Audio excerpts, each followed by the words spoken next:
I'm Ben Greenfield. Welcome to a very special episode that I'm calling Best of Biohacking on a Budget. First of all, let's get the logistics over with first. All the show notes for everything you're about to hear, you can find in the same place where you always go to find the show notes that we really pride ourselves upon producing at Ben Greenfield Life. They're thorough, they're handy, they're stuff you can bookmark, save, print, you name it. Show notes are here, bengreenfieldlife.com/biohacking budget.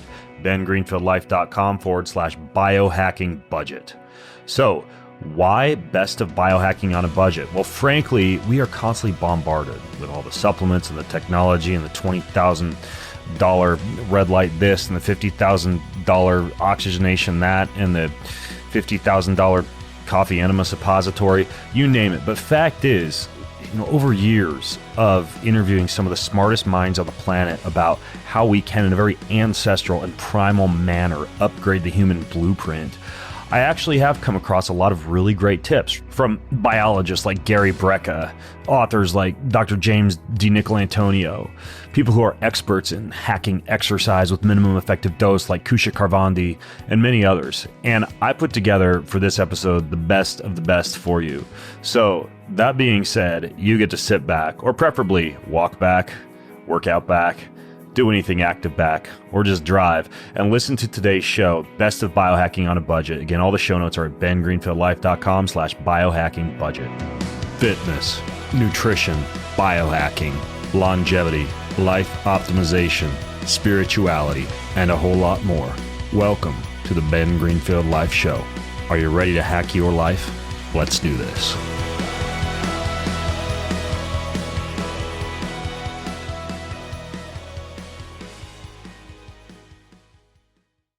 First up is my friend Gary Brecka, amazing biologist, and we talk about the Superhuman protocol that declumps your cells, hyperoxygenates your body, restores cellular wellness, and a whole lot more. And while his Superhuman protocol costs money, I don't think that's any secret, there are ways that you can hack it, and I talk about that in this episode. Top 5 health tips to do every day for people on a budget. Oh, that's a pretty good one. Yeah. All right, top 5 health tips for people to do every day on a budget. I would say, number 1, eat organ meats. They're not as expensive as you think. As a matter of fact, a lot of people sell them cheap because they want to get rid of them. Get cold every day. Cold showers are not expensive last time I checked. Get hot every day. You don't have to have a sauna. You can literally layer and go outside or go in the gym, but open up the portals of sweat. Number 4 would be 10,000 steps a day. However you want to do it. Take your calls while you're outside. Take the stairs. Walk, whatever. But 10,000 steps a day. And then the last one I think would be, and then this is more relationship based, but we know relationships are so related to longevity. Make one person every day feel really good. Go out of your way to make somebody feel really, really seen and heard at least once a day. Wow, those are good ideas. I would add breath work and first light to that. They don't add a penny to your budget. And breath work is free. First light is free. Walking on the surface of the earth is free. In fact, walking is probably the most underrated form of exercise on the planet. Yeah. Just walking. I mean, you want to lose weight, just walk for 35 or 45 minutes in a fasted state in the mornings, low heart rate cardio. Breath work, there's lots of great breath work available out there on the internet. Wim Hof is my favorite. He has an 8-minute breath work routine, 3 rounds, 30 breaths, breath hold in between with an exacerbated deep breath in. That alone will change your life. And if you can do it at first light, I promise you it will become your drug of choice. All right, next up, the big vitamin D mistake, how I read a book a day. Cold therapy versus cryotherapy versus cold thermogenesis and much more is the original title of the episode that you're going to learn from in this snippet about low budgets, helping teens, adolescents, and young adults on their diet and their lifestyle. Hi, Ben. I've listened to your podcast for a few years. I love it. I've applied a lot of your content to my own life. Recently, as a PE teacher, I've been asking how to take my classes deeper. So here's my question. If you and a partner had 40 minutes a day for 30 weeks to improve the nutrition and exercise habits of 350 low socioeconomic teens, let's say 11 to 18 years old, what would your curriculum look like? What units would you teach? Would you even teach in units? How would you break down each day? How would your curriculum change if your budget was $500 to $1,000 or less? Thanks for your work to make healthier humans. Sincerely, Coach Tallard, Houston, Texas. What I would do if these were my teenagers is I would pay attention to data that has investigated the things that move the dial the most when it comes to longevity and anti-aging in humans, because longevity and anti-aging are so heavily correlated with just overall health, overall fertility, overall happiness, that I think it's just, it's a very good way to, again, like kind of like systematize and advise the program that you're putting together. So, launch pad. Basically what I'm saying is the best budget-friendly way to do this would be move all the teens to Okinawa and have them live in Japan for years upon years till they die at the ripe old age of 120 in the rice fields. No, I'm talking about this idea of the blue zones, right? These areas where we see higher than normal levels of people who live a long time, like Sardinia, Italy, and Icaria, Greece, and Okinawa, Japan, and Nicoya, Costa Rica, and Loma Linda, California, where the Seventh-day Adventists live and play. And I was wondering what that was. Yes, alcohol-free, alcohol and meat-free. Again, not that I endorse that, but there's a time and a place. And so when we look at these blue zones, there are definitely some lessons that we can learn from them that I think could very easily be worked into a curriculum. So what do we see? We see a real appreciation for whole, real foods, usually gathered from a garden or the wilderness, right? So you'd want some component to be built around growing and finding and eating and foraging whole foods, like whether that be a community garden, whether that be a foraging trip or a series of foraging trips, but basically learning how to eat from nature and grow in nature.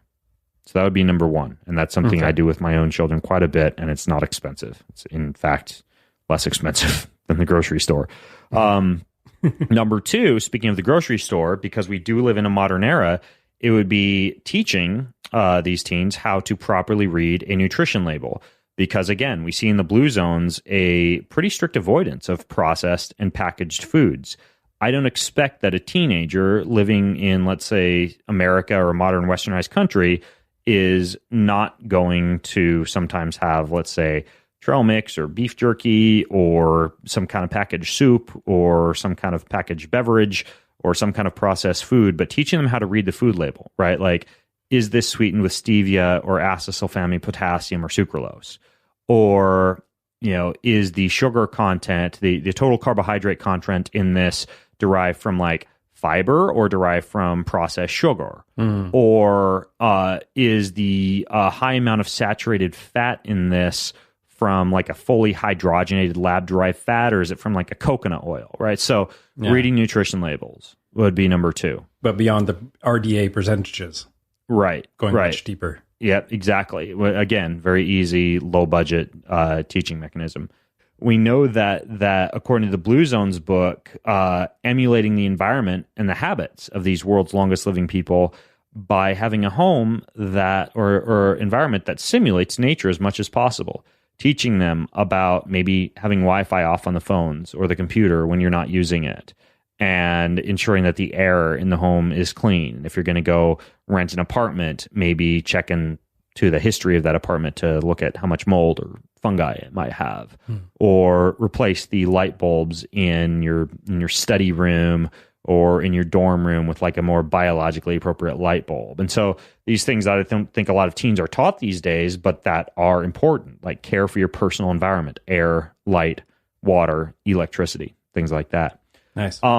Next would be fasting, right? We see some elements of intermittent fasting, periods of time where people might not eat meat or might not eat dairy, or may just eat fish and eggs as their primary proteins, or may have 12 to 16 hour intermittent fast or weekly 24-hour fast or whatever. But a fasting module, right, where folks are learning about the importance of fasting. That would be another thing that I wish I'd learned when I was a teen, right? Like the periods of time to give the body and the gut a break. Yeah, we were told the opposite when we were teens. We were told, don't skip breakfast and snacks, don't miss meals. And eat your meal. Yeah. Next would be to learn how to exercise as play and as habit rather than thinking of exercise as your PE class or the gym. Or right? punishment. So, the right, thing that you do when you're bad. Or as punishment. Exactly.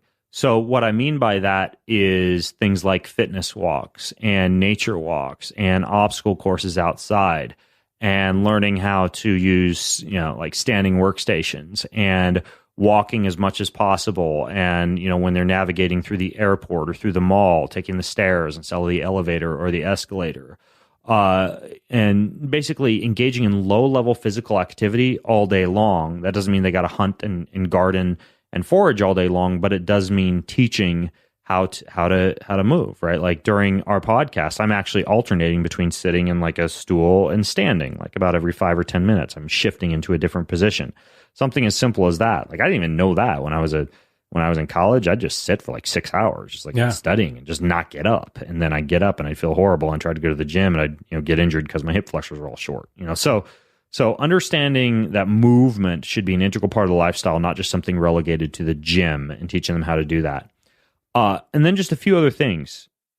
We see a low amount of stress in the blue zones and a high amount of social connectedness. Yeah. When it comes to stress, one of the main things I would emphasize is a course on breath work. Teach box breathing, teach 4-7-8 breathing, teach these different forms of breath work that can enhance the body's ability to be able to withstand stress. And honestly, if there's one like course I wish I'd had in college, I would have loved to have had like a couple of semesters just on breath work and breathing patterns, because it's freaking free. Again, you can do breath work in the car. I was on a 6-hour bus ride when I was in Panama, and I was like in the back doing, like fire breathing and deep nasal breathing and hypoxic, because I had nothing else to do. I didn't have internet or anything, so I was just like working on my Didn't breath. have the internet. No internets. So What? yeah, breath, and then family, love, relationships, teaching the importance of that, teaching the importance of forgiveness, of maintaining connections with your mother, with your father, with your siblings. Again, not something I discovered until later in life that I wish I had known about earlier on in life.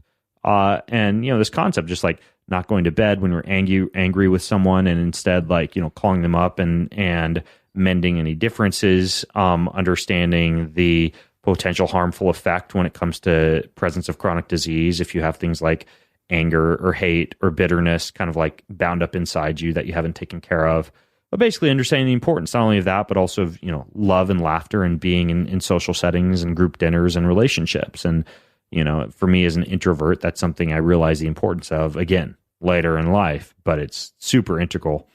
And then finally, nature immersion, right, which goes hand in hand with this whole idea of plant foraging, this whole idea of constant movement and being outside, just basically some kind of module where, whatever, it's camping, or maybe it's fishing, or maybe it's long hikes, but basically a lot of time spent getting very, very comfortable in the cold, in the heat, in nature, potentially in situations where some of your daily comforts are taken away from you, and you're just learning how to be very, very comfortable just being you, a human on planet Earth, in nature, fending for yourself and learning how to do things like, say, start a fire, or or cook something, or even trap or shoot or forage something.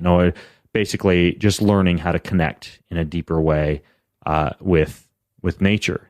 Those are some of the things that I would love to see in a curriculum. As a matter of fact, I would take that curriculum myself. So so that's what I would recommend, Kyle. And it's a great question. Hopefully that helps you out.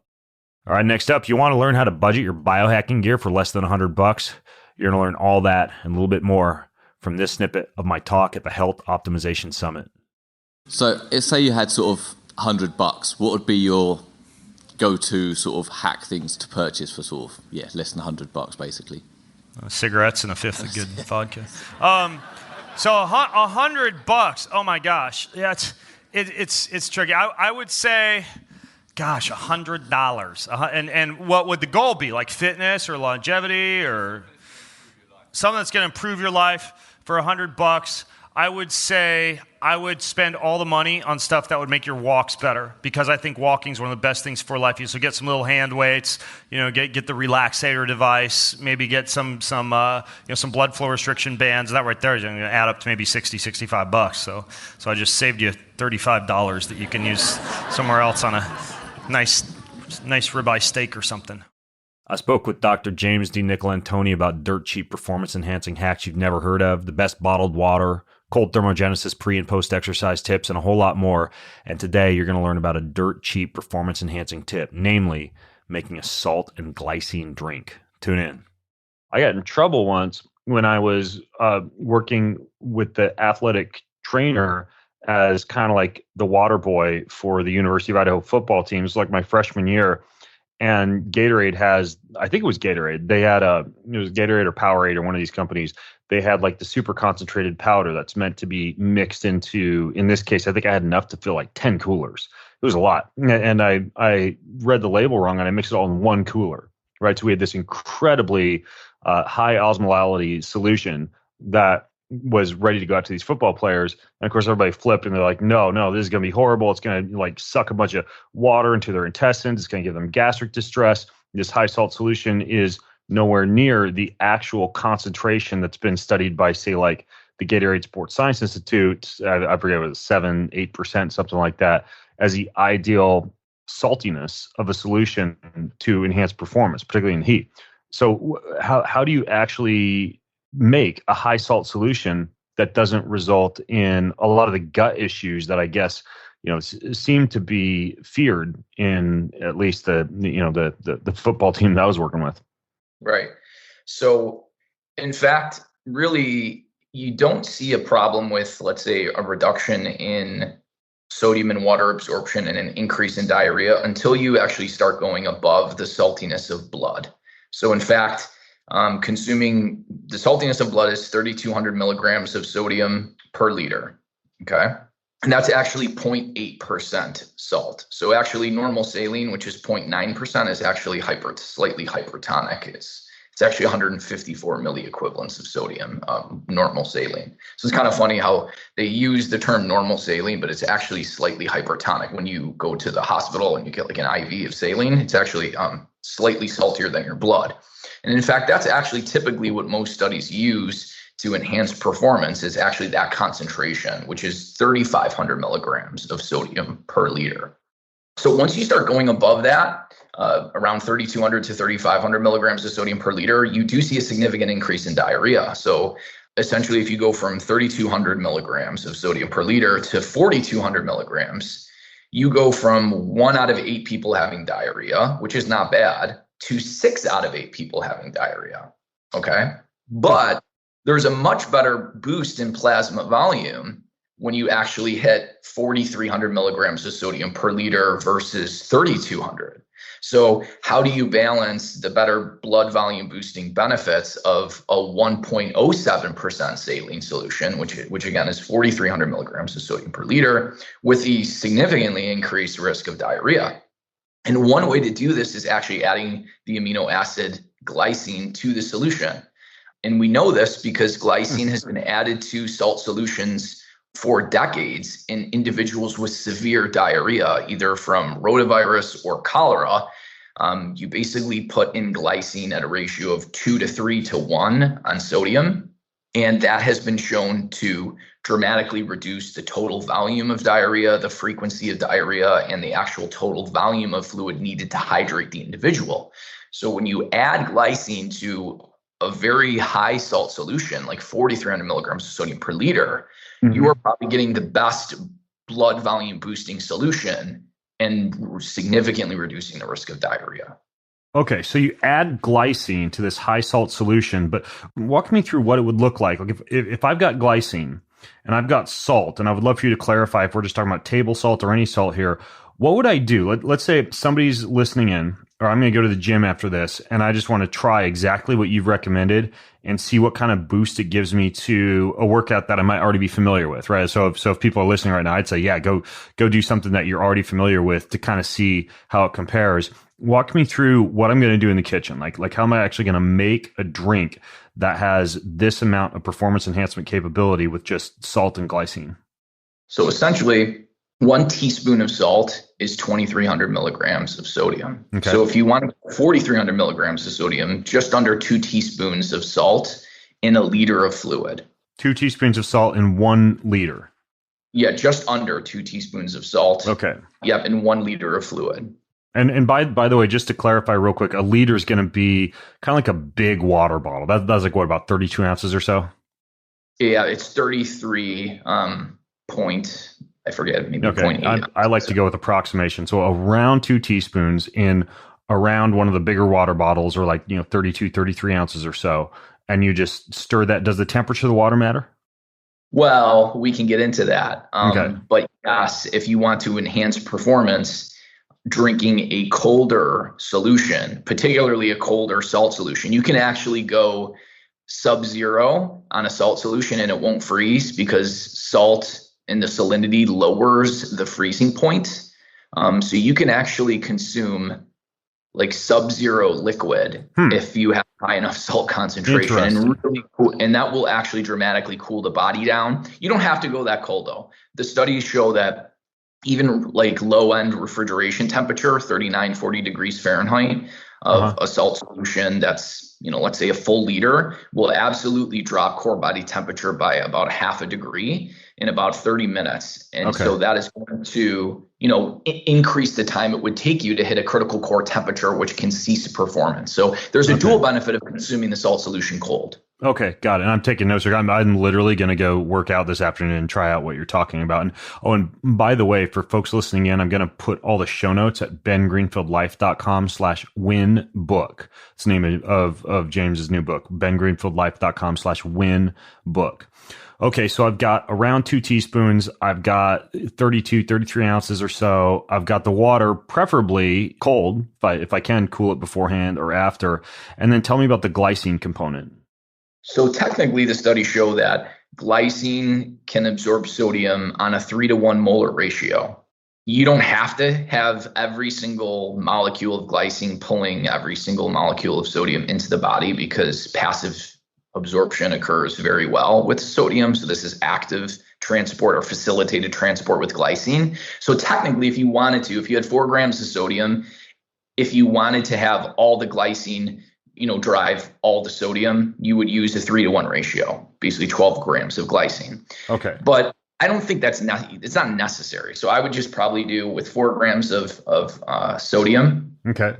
Just under 2 teaspoons. I would say anywhere from 6 grams of glycine would be more than enough to help facilitate some of that extra salt from causing diarrhea. Possibly a total rabbit hole, but wasn't you who told me that to mitigate some of the oxidizing or inflammatory effects of vegetable oil, that if you consume either around 5 to 6 grams of glycine, or I think it was also 5 to 6 grams of spirulina, that both of those could mitigate some of that damage?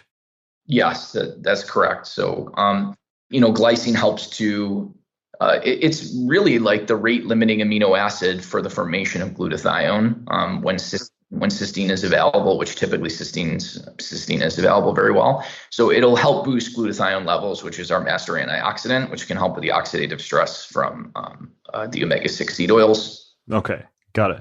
Yeah, spirulina as well does something similar to inhibit the oxidative stress from seed oils. Ever since you told me that, whenever I'll go out to a restaurant and have a bunch of food and I don't know what the dressings or the sauces have in them, or I've had a big, bolus of salad from the, Whole Foods hot salad bar, had canola oil in my system, I always fall back on that spirulina or glycine trick.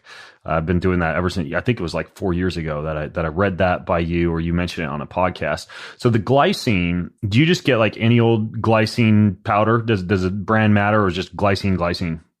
Yeah, you can use, if you want a more easily dissolvable one, Bulk Supplements has one that's more crystalline. that seems to dissolve a bit better than some of the powders. But essentially, if you get a good, strong enough blender, it should blend fairly well. It doesn't have to fully dissolve, but the one from bulk supplements seems to dissolve a little bit better than some of the other ones. Okay. Yeah, those are big white bags, I think, that tend to be slamming deals you can get on Amazon, right? Yes. Yeah. Yeah. Exactly. Okay. All right. Now bone broth, James, is salty and it has glycine in it. What would be the advantage of maybe just drinking bone broth? Is it nowhere near the saltiness of a solution like this? Right. I mean, what you could do is you could actually use bone broth as your fluid instead of water per se. And get some of the glycine and get some of the salt from there, but you'd have to test what the saltiness of that, because then you wouldn't want to overshoot or undershoot. So it's kind of like how salty is the bone broth that you've created, because then you just have to adjust how much salt you put in there. Right. The key to all of this, though, is really you have to start at least 90 minutes before exercise if you want to be performing at the optimal blood volume boosting potential of these solutions. So you want to start at least 90 minutes before exercise consuming the solution. And do you need to consume it all at that 90-minute mark, or can you just kind of sip on it leading up to your workout? Yeah, you do not want to consume it all right at a 90-minute mark. That's another key. So the key is actually the rate that you consume these solutions is very important, because the gastrointestinal system has a maximum capacity of how much sodium and water it can absorb at a given time. So if you overflood the system, then that will also lead to diarrhea. So essentially, for a full liter of fluid, it's probably best to start about 105 minutes prior to performance. And then you would probably want to slowly consume that solution. And when I say slowly, you want to try to figure out a good rate that is equal for this entire period, but slowly over probably 45 minutes. And you want to try to consume an equal amount of fluid over that 45 minutes, so you're not sort of oversaturating the absorptive capacity of the gastrointestinal system. So just figure out, if you want to do 30 minutes, figure out how much fluid and how often you would have to consume that full liter in 30 minutes. Or if you wanted to be extra careful and do 45 minutes, just figure out, do some calculations. Let's say, you divide 45 by 6. How many, mLs you would have to consume, over 6 different times over that 45 minutes to slowly consume it at an equal rate. Yeah, that's like the old school trick. Back in college, we would dare each other to drink a gallon of milk without throwing up. And you just had to drink it in 60 minutes. And the trick was to actually split it into 60 small individual portions and do like one tiny individual portion each minute if you wanted to beat your roommate at the gallon of milk challenge without puking. So that's a random cocktail party trick for any of you who want to drink a gallon of milk in public. But the other thing regarding the aspect of gradually consuming a solution like this leading up to your workout is that it reminds me a little bit of the use of bicarbonate, right? Like sodium bicarbonate is a fantastic buffering agent.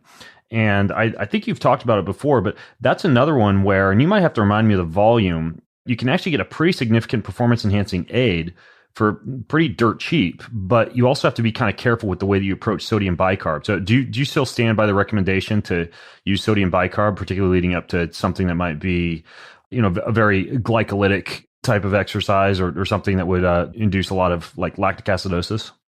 So there's no question that there's very good data that sodium bicarbonate, about 2 hours before performance improves performance. The problem is the acute doses are so high that a lot of times it can cause more gastrointestinal issues than that outweigh any type of performance benefit and recovery benefit that you would get.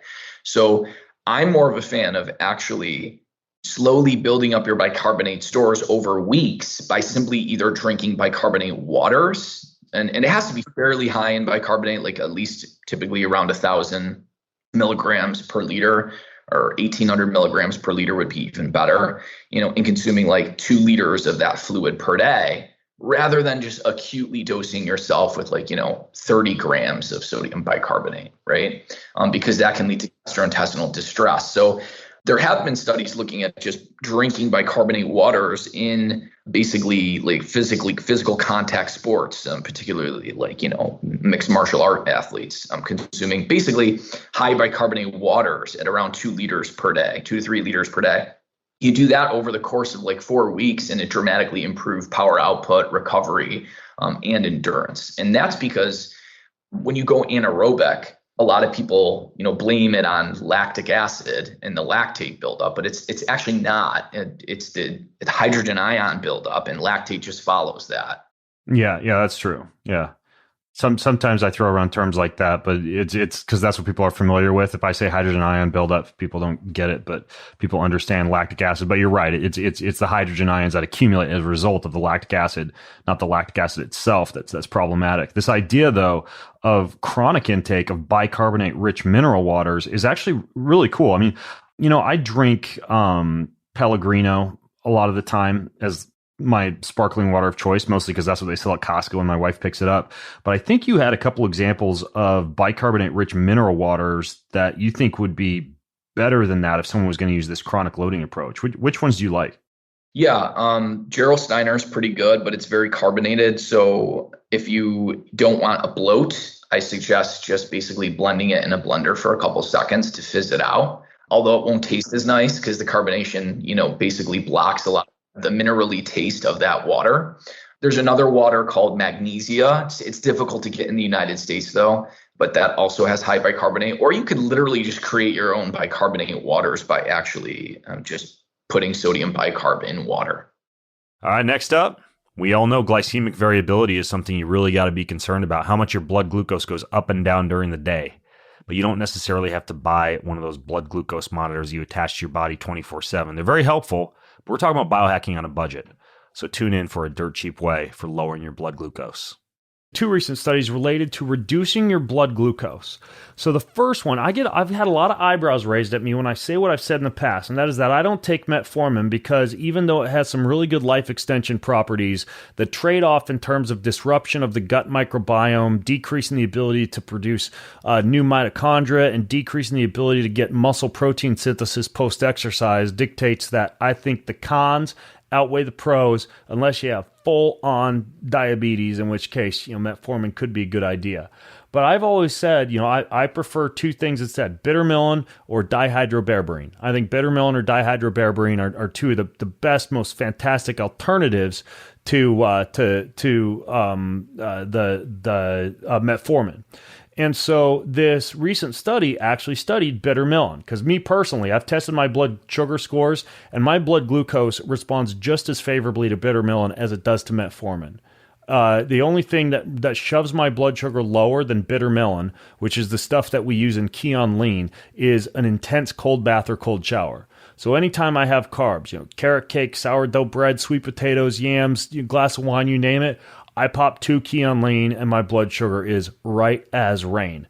This recent study showed that bitter gourd extract, aka bittermilin extract, the effects on lowering blood glucose was significant. In this case, they looked at hemoglobin A1C, 3-month snapshot of blood sugar levels, and found that there was a significant hypoglycemic effect. As a matter of fact, the reason they did this study was they were trying to figure out what you would do in people who failed to respond to anti-diabetic medications. When anti-diabetic drugs are ineffective, what do you do?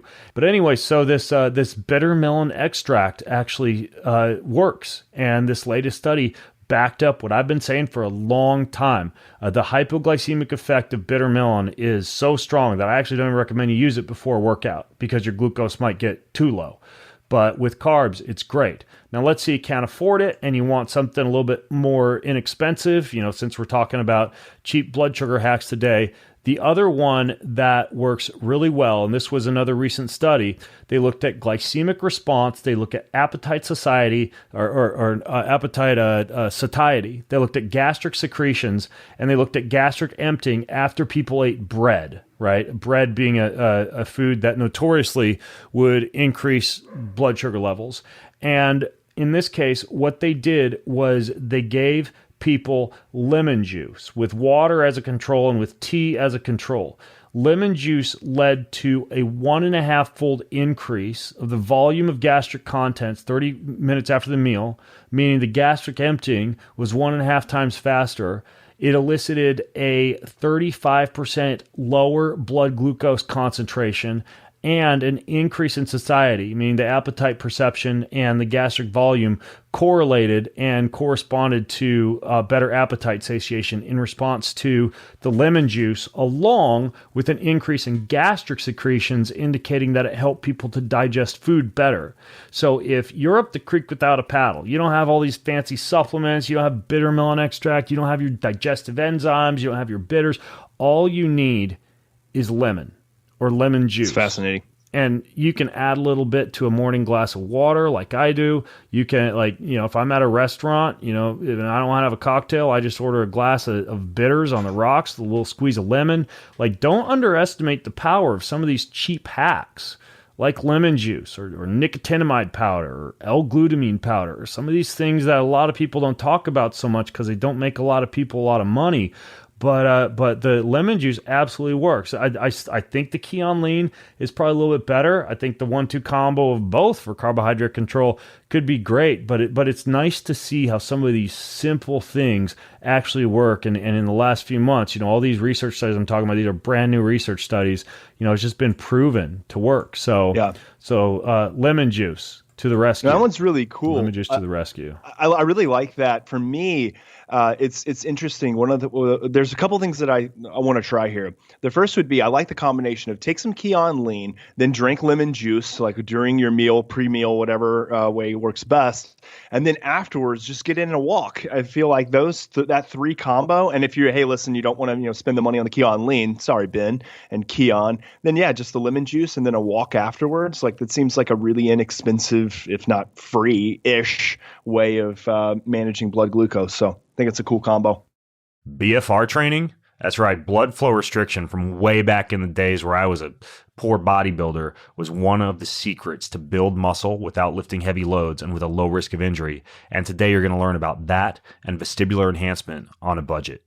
Now, you told me also that you have some kind of a biohack to increase strength within 60 seconds. Can you tell me what that biohack is? Yeah, one of my favorite biohacks is, working that vestibular system. So we talked about before, doing an exercise for the eyes, that gives input to the brain. And we also talked before about how I did that exercise with the elastic band with you that works the body. Mm-hmm. And that third component is that vestibular system, your inner ear. By doing an exercise for that, you're actually kind of getting the double benefit of getting information through the eyes and the inner ear, enhancing your brain's map. And the way I look at it is that if you can enhance the brain's awareness and enhance the brain's map and increase the clarity of that map, you can enhance strength output. So one exercise I might do is something called vestibulo-ocular reflex, VOR, where you basically, again, you're sitting upright in your chair, or you could be standing. You hold your arm at arm's length with your finger extended so you can see your finger clearly. And what you do now is, instead of moving the hand actually stays still, but your head moves. And what you can start with is just moving your head simply left to right and up and down. So you keep your eyes fixed on your finger while your head is in motion. Your head's moving left to right, up and down. And you do maybe 5 reps each, left to right 5 times, up and down 5 times. And what you're doing is you're kind of recalibrating your brain in terms of visual integration and vestibular integration. And this is essential because when it comes to strength, our brain primary forms of input. Our vision system and our inner ear vestibular system are the fastest information sources. So they're so much more preferred than the body. So, nowadays we sit so much. We're sitting in our cars, we're sitting at home, we're sitting at work, we're staring at a computer screen all day. So our eyes and our inner ear don't really get that great a stimulus. Even when we go to the gym, what are we doing? We're on a treadmill running straight. We're sitting on a machine on the chest press, not getting any good head motion. There's no integration during our exercise or activity of the eyes, the inner ear, and the body. So they're kind of, in a way, out of sync. And so this type of exercise could be a cool, quick hack that you can use, especially before any type of high intensity or heavy lift. This will just enhance that. Okay, and just real quick again, the quick walkthrough. How exactly do you do it? Yeah, so again, you sit upright, or you could do it standing. I always say to start, first time you do this, do it seated.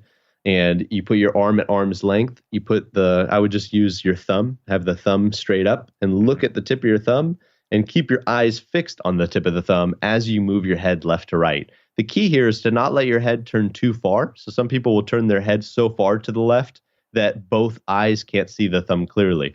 And you want to make sure not to turn too far so that you want to make sure your eyes can see your finger clearly the whole time. And you're just turning, again, you're turning your head left and right. You do that about 5 to 10 reps, and then you do the same thing going up and down. Okay, got it. Interesting. Can you send, or do you have access to like a video that shows, for example, how one would use this, or how one would use these Brock strings that you mentioned, if I wanted to put some visuals over in the show notes? Yeah, absolutely. Yeah, I can send you a quick demo video on recapping some of these exercises. Hey, it turns out you can trick your body into gathering more oxygen and increasing your VO2 max with cheap methods of altitude training. That's what we're going to dive into on this snippet. Hey Ben, this is Mark. My question is about training to climb Denali. I signed up for a trip there in about 7 months, and I have a good amount of climbing experience, but nothing quite like this. This is definitely the next step. So a few questions. One is what you'd recommend for training strategies, strength versus endurance, certain exercises you would definitely include to train for this. Also, how you would prepare the body for the cold that we'd see up on the mountain. Also, what you'd recommend for dealing with the high altitude, any strategies for training. I live in New England, so we have some mountains, but nothing high altitude. So how to prepare the body for altitude, and then even on the mountain, any strategies or supplements you'd recommend to deal with high altitude. And then finally, nutrition for a trip like this. It's about 2 to 3 weeks of climbing. And in the past on trips like this, I've definitely lost a lot of weight. So any ideas or strategies for that as well. Thanks so much. Love the podcast. Take care. You ever been to Denali, Rachel? I haven't. Ben, have you been to Denali? Well, like I mentioned, I've got a watch on called the Denali watch. Yeah. Yeah. No, isn't that where Mount McKinley is? I don't know. I thought it was. I'm pretty sure it's in Alaska. It is, yeah. And I thought Mount McKinley was in Alaska. Oh. I think. I don't know. It's it's in Alaska. Mount McKinley, Denali, Alaska. You're right. It is 20,000 feet high. So yeah, there's some definite things that you can do if you're going to climb. He's got a lot of questions here. There's a lot. So let's kind of take these on one at a time. First of all, training strategies and recommendations for dealing with high altitude, like in terms of strategies, supplements, etc. That's the biggest piece of this question. Mm-hmm. So let's respond to that first. I want to give you, let's say, my top 5 ways to train for altitude that don't necessarily involve moving to the Himalayas or sleeping in an altitude tent. Okay? Right. So let's say you're just like the average person and you need to get ready for altitude. One would be static apnea tables. Freedivers use these a lot to increase their tolerance to low amounts of O2 or high amounts of CO2. And what that means is, and you've taken a freediving course, right, Rachel? I have, yes. Yeah, so a carbon dioxide, or what's called a CO2 static apnea table, basically has you hold your breath for a certain amount of time, like let's say 2 minutes, with decreasing intervals of recovery between each hold. You can do these while you're freaking watching Game of Thrones or driving. Well, don't do it while you're driving your car. Maybe while somebody else is driving your car, or you're on an airplane. But you hold your breath for 2 minutes, and then you recover for 2. Then you hold your breath for 2 minutes, you recover for a minute and a half. Then you hold your breath for 2 minutes, you recover for a minute. Then you hold your breath for 2 minutes, and you recover for 30 seconds. And there are apps. If you go to the iTunes App Store or any other app store, you can find apps that literally just like ding every time you're supposed to hold your breath, and then every time you're supposed to recover and breathe. And an O2 table, whereas a CO2 table increases your tolerance to buildup of CO2, an O2 table is it's kind of the opposite, where you'll hold your breath for 2 minutes and then recover for 2 minutes. Then hold your breath for 2.5 minutes, then recover for 2 minutes. Then hold your breath for 3 minutes and recover for 2 minutes. And so it's kind of the opposite. The breath hold time gets increasingly longer rather than the rest intervals getting increasingly shorter. But you can easily go through a couple of static apnea tables a few times a week while you're doing other activities. Yeah. So that's a really cool way. Easy win. Yeah, there's like this book called The Oxygen Advantage, in which, and I'm interviewing this guy and releasing a podcast with him soon, where they talk about like how Bear Grylls, when he was training for, he did a big climb somewhere, I think it was Everest, he did a ton of, because he didn't have access to altitude, he would do like breath restricted swim training, right? Which is very similar to these static apnea tables, where you go for a long swim and you hold your breath and only breathe every 6 strokes, for example. But these type of things can actually help significantly with your ability to be able to tolerate high amounts of CO2, and also your ability to be able to produce blood cell precursors, specifically erythropoietin or EPO. So that's one thing that I would do. The next one would be sauna. And there's been some really interesting studies that have found that training in the heat increases plasma volume, so blood plasma volume and this erythropoietin, very similar to the apnea tables, but that can also elicit physiological adaptations that allow you to replicate much of what you would get if you were going to do altitude acclimation. So there's this odd crossover between exercising in a hot environment, like pulling an exercise bike or a treadmill into a sauna, or even just exercising really hard and then going and doing some yoga or stretching for a while in the sauna afterwards. But it turns out that even the studies that they've done, where they've taken groups of folks and they've had them do altitude training, and then they've had another group of folks do sauna training and brought them both to altitude, it appears that the sauna training is just as efficacious as altitude training, with the caveat that the effects don't stick with you as long as they stick with you when you're doing altitude training. But still, very, very cool way to be able to train for altitude, even if you don't have access to altitude. Right, exactly. Yeah, so sauna and static apnea tables. Yep. So we've got the sauna, we've got static apnea tables. The next one that I would look into as a strategy would be echinacea. So I actually interviewed this fella named Craig Dinkle, and I'll link to my podcast interview with him.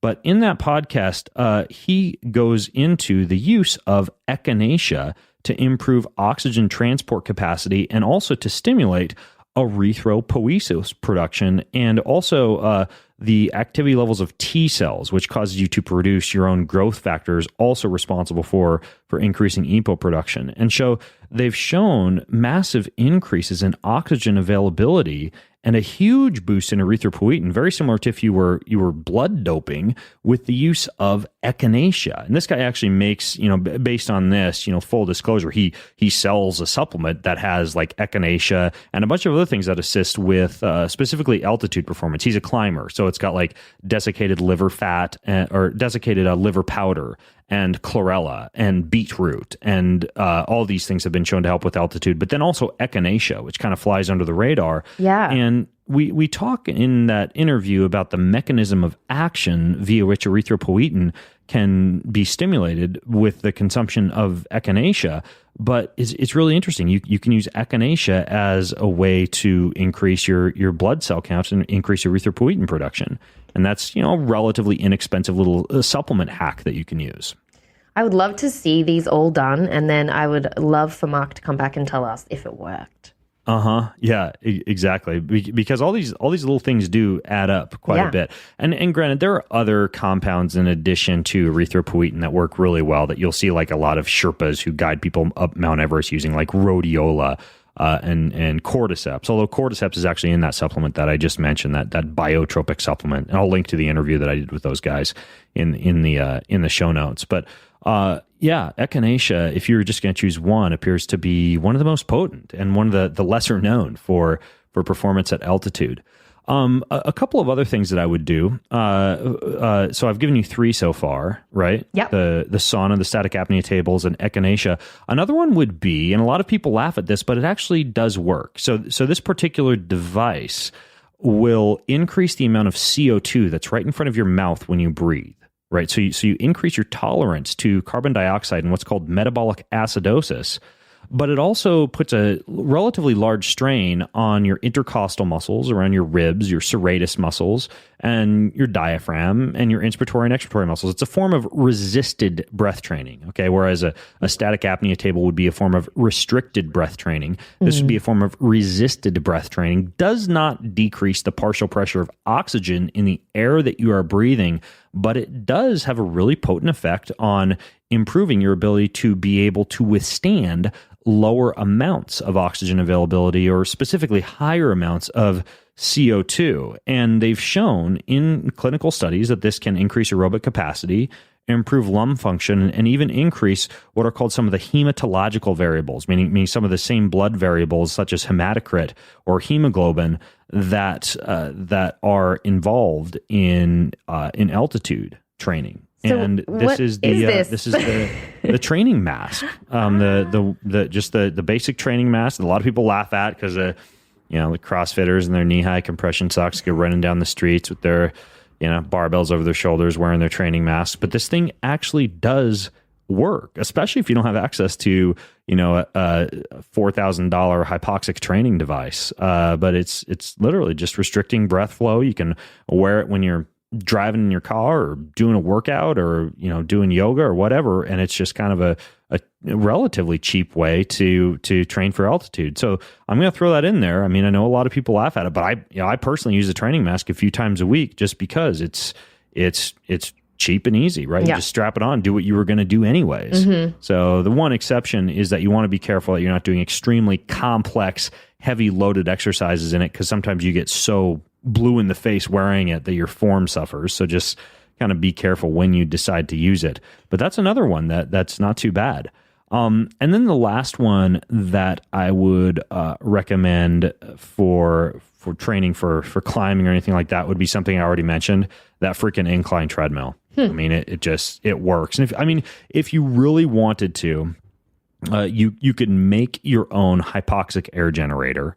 I interviewed a guy about how to do that. I'll put a link in the show notes. It's actually not that expensive if you can get your hands on one of these. It's like a hypoxic generator machine that you can purchase from typically a lot of local health outlets, like stores that sell health equipment. Usually they're located close to hospitals. They're called oxygen concentrators, or you could look for an oxygen concentrator repair shop in your area. And you can actually create your own hypoxic air generator using one of these. And you can do what's called intermittent hypoxic training, where you'll go like 5 minutes of walking on the treadmill with the hypoxic air generator on, then 5 minutes with it off, and do that 3 times through for a 30-minute session.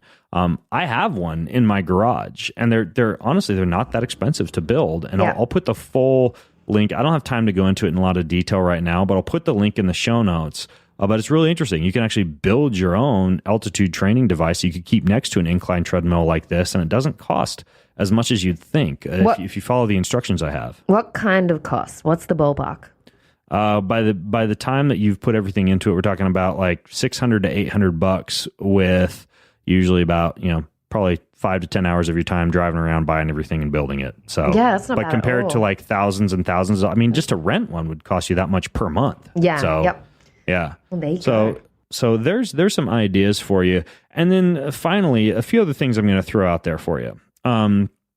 First of all, I did a podcast with the folks from Obstacle Order, in which we talked about a whole bunch of these altitude hacks for like an hour. So if you want to listen to that's an obstacle training podcast. I'll put a link to that in the show notes. It's called the Obstacle Order Podcast. Another couple of recommendations that I would give to you, just to quickly cover some of your other questions. How to prepare your body for the cold. That's not rocket science. Cold shower. I mean, I still do cold showers, morning, evening, every day. Yep. As cold as you can get. I mean, that doesn't get much more complex than that. Or you can use like one of these cool fat burner type of vests or gut devices. But honestly, just cold showers. That's one of the biggies. And just getting out in the cold. When I prepared for the 38 degrees below zero Agoge race in Vermont, I would actually, and I was preparing for it in the winter, I would just go on shiver walks, right? Where you got your shorts. It's a really sexy look. Your shorts, some mittens, some shoes, and something to cover your head. Yeah. Right. So you cover up all the vital parts, leave everything else exposed, and you go for a walk. And my neighbor, at one point, when my boys and I went up to her house up the hill a ways to offer to help her with yard work or anything else she needed done, she's just this single widow who lives up there. As we were talking with her, she asked me if I had seen any suspicious activity in the area. And I said, well, what do you mean? She said, well, I think he might be a druggie or a crazy person or something, but at about 6 a.m. in the morning, in the dead of winter, the past few nights, this person's run by my house without wearing anything except their underwear, and then they disappear into the forest. And they kind of seem to be like headed down into the forest, like kind of down in the direction of your house. So I just wanted to warn you about this person that seems to be running around our neighborhood. Did you tell her it was you? No. Oh, I just Ben. nodded. I nodded and I said, I kind of switched my course up from that point, quit cutting across her yard. But I mean, they do work, those shiver walks. They're really good for burning fat too. Really good for entertaining your neighbors as well. It's a Wim Hof technique. Okay, and then finally, as far as nutrition goes, I'll link to 2 podcasts, in which one podcast I did on what to do during a long Boy Scout trip, and another podcast I did on what to do for about 2 weeks of training in Mongolia. And I cover all these different foods that I think are really, really good for long periods of exercise or trips where you got to have a lot of caloric density without a lot of weight. And I go specifically into things like pemmican as one, macadamia nuts as another really good one, amino acid capsules, and also spirulina and chlorella capsules as another really good option, and then like a really dense meal replacement powder. We're talking about something like, there's one that I like called Super Greens. There's another one called Super Berry. I talk about all of these in both of those podcasts. But I mean, if I had to choose, if I could choose just one food, Rachel, and you were to just shove me out the door and say, walk whatever, Coeur d'Alene, right? Like 30 miles from here. I walk to Coeur d'Alene. You know what I would grab? What? Macadamia nuts. Because of their extremely high caloric and saturated fat density with a relatively low load when it comes to overall weight. And probably my second choice would be pemmican, which is like a rendered fat. It's like an old Native American recipe, pemmican. So those would be my top 2, but there's plenty of others, and I'll link to some previous podcasts that I've done on those in the show notes for you. So you can go to town on those, Mark, and those will be at bengreenfieldfitness.com/363. Hey, thanks for listening in. Again, all the show notes are at bengreenfieldlife.com/biohackingbudget. And if you like this episode or episodes like this, leave me feedback. I love to hear your comments. Do you like summaries, executive summaries borrowed from a variety of very popular podcasts I've recorded? Do you like my Q&As? Do you want more AMAs? Do you want any other alphabet letter soup that I'm forgetting to name? Anyways, go leave me feedback. I read your feedback. I read your comments. I read your reviews. I value all of that. So leave the podcast a review if you can, and subscribe wherever you find this podcast. And if you go to bengreenfieldlife.com/biohackingbudget, let me know what you thought about today's episode. All right. Thanks so much for listening. Want free access to comprehensive show notes, my weekly roundup, cutting-edge research and articles, my top recommendations for everything that you need to hack your life, and much more? Visit bengreenfieldlife.com.